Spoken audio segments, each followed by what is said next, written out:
અમરેલીના સાવરકુંડલાના જીરા ગામે સર્વ સમાજની વાડી લોકાર્પણ પ્રસંગે ઉર્જા મંત્રી કૌશિક વેકરિયાએ જણાવ્યું કે સૌરાષ્ટ્ર અમરેલીમાં અતિવૃષ્ટિથી ખેડૂતોને ભારે નુકસાન થયું છે।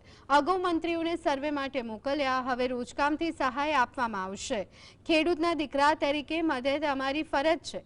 સાંસદ પરસોત્તમ રૂપાલાએ અપીલ કરી છે કે અતિવૃષ્ટિના કારણે ગ્રામ્ય વિસ્તારોમાં મુશ્કેલી સર્જાઈ છે।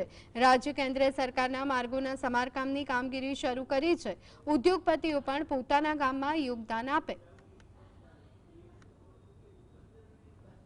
જે રીતે હું વાત કરું તો આપણા રાજ્યના મુખ્યમંત્રી આદરણીય ભૂપેન્દ્રભાઈ પટેલ સાહેબ દ્વારા અગાઉ પણ બધા મંત્રીઓને સર્વે માટે મોકલ્યા હતા અને ખાસ કરીને કાલે એક સુંદર નિર્ણય કર્યો કે કોઈ પણ પ્રકારનું સર્વે નહીં, માત્ર પંચ રોજ કામ કરી અને આપી દેવાનું, ખેડૂતોને પૂરતો ન્યાય મળશે એવું મને ભારતીય જનતા પાર્ટીની સરકાર પર પૂરો ભરોસો છે।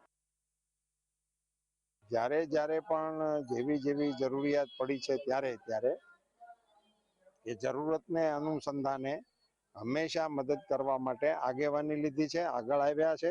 તો સ્વાભાવિક છે કે અત્યારની આ પરિસ્થિતિમાં પણ એ લોકો એ પોતાનું કોન્ટ્રીબ્યુશન પોતપોતાના ગામની અંદર પણ કંઈક ને કંઈક પ્રમાણમાં કરે એવી એક વિષય તરીકે